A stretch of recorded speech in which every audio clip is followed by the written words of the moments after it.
अभी तक आपने सुना होगा महिला उत्पीड़न, लेकिन आज हम आपको बताने जा रहे हैं पुरुष उत्पीड़न। जी हाँ, यह आपको सुनने में जरूर बड़ा अजीब लगता होगा, परंतु यह हकीकत है। आजकल अधिकांश पुरुषों की आत्महत्याएं की जो घटनाएं होती हैं वह उन उत्पीड़न के शिकार होते हैं। इस उत्पीड़न का मतलब क्या है? पुरुष उत्पीड़ित कैसे होते हैं? आज तक तो हमने ये सुना था कि महिलाओं को उत्पीड़ित किया जाता है, हमारा कानून भी यही कहता है कि हाँ, महिलाओं को उत्पीड़ित किया जाता है, इसलिए महिलाओं के संरक्षण के लिए बहुत सारे नियम कानून कायदे बनाए गए हैं। परंतु यही कानून, मैं मानता हूं कि यह कानून जिस समय बना था उस समय यह हमारी समाज की जरूरतें थी, परंतु आज जब महिलाएं और पुरुष का भी हर कुछ में, शिक्षा के क्षेत्र हो चाहे शक्ति के क्षेत्र हो, हर क्षेत्र में जब एक समान हो गई है तब इस कानून का अब दुरुपयोग किया जाता है। यह कानून जब बना था उस समय महिलाएं कमजोर थी, समाज में महिलाओं का दर्जा एक कमजोर दर्जा माना जाता था, समाज में महिलाओं को सम्मान नहीं था, ना ही शिक्षा का क्षेत्र हो चाहे कोई और अवसर के क्षेत्र हो। परंतु आज के समय में शिक्षा के क्षेत्र में चाहे किसी अन्य अवसर के क्षेत्र में महिलाएं सबसे आगे रही है, जिससे हम कोई भी इनकार नहीं कर सकते। इस सच्चाई को हम सबको कबूलना होगा। और साथ ही उस शीर्षस्थ पदों पर में महिलाओं ने यह दिखा दिया है कि वह शीर्षस्थ पदों पर अब कैसे पुरुषों से अच्छे काम करते हैं, और जिस कारण से हमारा संविधान उन्हें अवसर भी प्रदान करती है। परंतु इन्हीं में से एक कानून है 498A। धारा 498A जो दहेज कानून है, मुख्य रूप से जो पुरुषों पर में कभी भी लगा करके उनकी कोई खास जांच नहीं होती है। किसी भी पुरुष पर में सीधे इल्जाम लगा करके सिर्फ उस पुरुष को नहीं, उनके परिवार को, उनके आश्रितों को, सभी को परेशान करके एक ब्लैकमेलिंग किया जा सकता है और किया जा रहा है। ऐसा देखा जा रहा है कि अधिकांश आजकल जो ये 498A की शिकायतें होती है, दहेज उत्पीड़न की शिकायतें होती है, उसमें अधिकांश मामले में ऐसा देखा गया है कि यह मामले फर्जी पाए गए हैं और यह मामले ब्लैकमेलिंग के उद्देश्य से किए गए हैं। अब यह मांग उठने लगी है पुरुषों के संरक्षण की। इससे पहले महिलाओं के संरक्षण की मांग उठती रही है। झारखंड की राजधानी रांची में सेव इंडिया फैमिली के द्वारा आज एक कार्यक्रम आयोजित किया गया, जिसमें पुरुषों के उत्पीड़ित होने संबंधी जानकारियां दी गई और पुरुषों को उत्पीड़न से कैसे बचाया जाए इस पर में विचार विमर्श किया गया। आइए अब कुछ वक्ताओं से बात करते हैं और जानते हैं उनसे क्या कहना है इस कार्यक्रम के द्वारा आम लोगों को। आज जो आप लोगों का यह कार्यक्रम है, यह कार्यक्रम क्या है? इस कार्यक्रम के माध्यम से लोगों को क्या संदेश देना चाहते हैं, सरकार को क्या संदेश देना चाहते हैं? सर नमस्कार।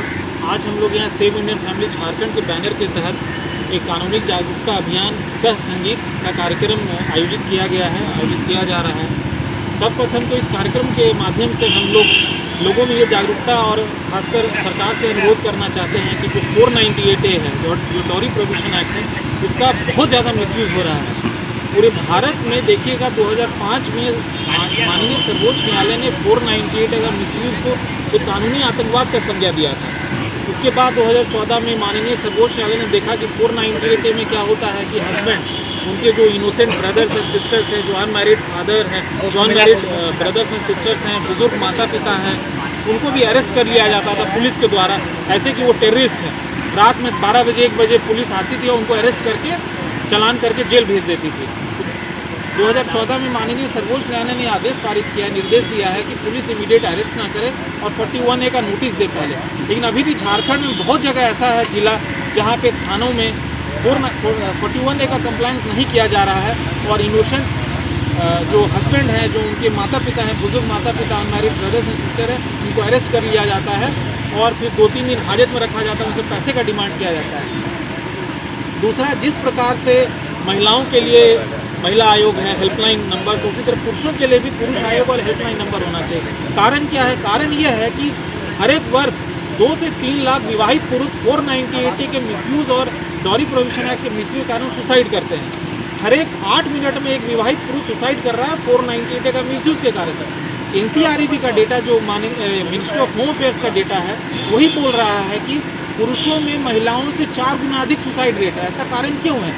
होता क्या है, पुरुष एक आजीविका के लिए नौकरी करता है, बिजनेस करता है, उसके बाद उस पर झूठा केस में उसको फंसा दिया जाता है, उसको कोर्ट का चक्कर लगाना पड़ता है और उसके माता पिता जो 15 साल 20 साल कोर्ट का चक्कर इसे हताश होकर सुसाइड करने के लिए विवश हो जाता है।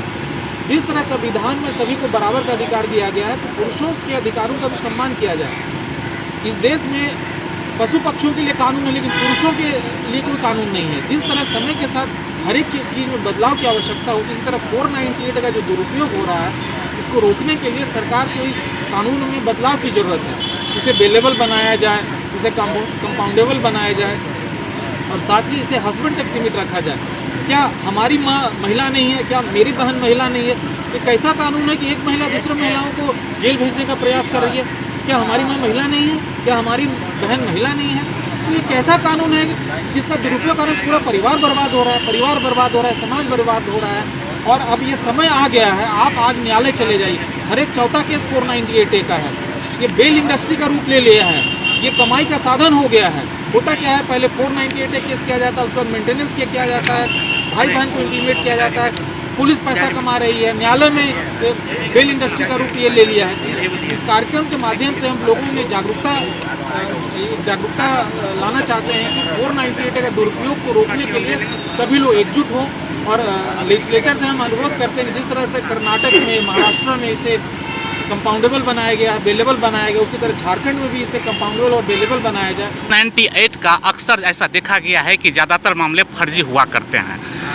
आपकी राय में क्या होना चाहिए, कैसे इस फर्जीवाड़े को रोका जा सकता है जिससे कि लोग बेवजह जो इसका शिकार हो रहे हैं वह ना हो सके?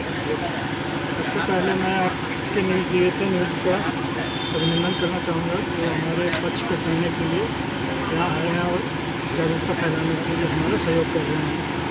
सबसे पहला जो चीज़ है इस कानून के दुरुपयोग के लिए कि औरतों के बात को बिना किसी सबूत के सुन के और प्राथमिक दृष्टिकोण से ही पुरुषों को जो है प्रताड़ित करना शुरू किया जाता है। पुलिस बिना किसी छानबीन के सबसे पहले उसको अरेस्ट करती है। अभी तो अरेस्टिंग रुकी हुई है, लेकिन इतना ज़्यादा उन्हें टॉर्चर कर दिया जाता है, डरा दिया जाता है, जिससे उनकी सामाजिक स्थिति, सामाजिक प्रतिष्ठा, उनकी पारिवारिक प्रतिष्ठा, उनकी जो नौकरी है या व्यवसाय है उसमें उनकी दिमागी हालत सभी जो है अस्त व्यस्त या त्रस्त हो जाता है। तो सबसे पहला काम तो इसमें हम लोग का सरकार से, कानून से ये निवेदन है कि प्राथमिक दृष्टिकोण में तुरंत ही लड़के पक्ष पे या वर पक्ष पे तुरंत पे कार्रवाई न की जाए, पूरी तरह से सारी जानकारी को प्राप्त की जाए, ना कि सिर्फ एक महिला के कहने ही मात्र से या महिला पक्ष के कहने ही मात्र से जो पुरुष को मतलब गलत तरीके से पुलिस थाने में बिठाया जाए या कोर्ट कचहरी के चक्कर लगाना शुरुआत में ही कर दिया जाए। हमारी सरकार से यही मांग है कि सरकार और पुलिस से, प्रशासन से, कि कृपया करके किसी भी इस तरह के मामलों में तत्परता न जताते हुए पुरुषों के पक्ष को भी ध्यानपूर्वक और सहानुभूतिपूर्वक सुना जाए।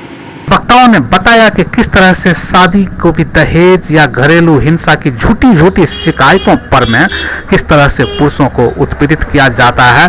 साथ ही दहेज कानून के दुरुपयोग के लिए उसको सुप्रीम कोर्ट भी कानूनी आतंकवाद की कभी संज्ञा दे चुकी है, फिर भी इस कानून को ऐसा आज तक बना के रखा गया है कि इस कानून में बिना किसी जांच पड़ताल के सबसे पहले गिरफ्तारी की जाती है और साथ ही ऐसे ये झूठी मुकदमों में फंसे हुए इस पुरुषों को पूरे समाज में एक अपराधी का ठप्पा लग जाता है, जिससे और जबकि अधिकांश मामले ऐसे होते हैं जो मामले फर्जी होते हैं, जिसके में कि कोई मतलब पुरुषों का कोई रोल नहीं होता है और बेवजह एक व्यक्ति, एक परिवार पूरी तरह से एक जिद के कारण से तबाह हो जाता है।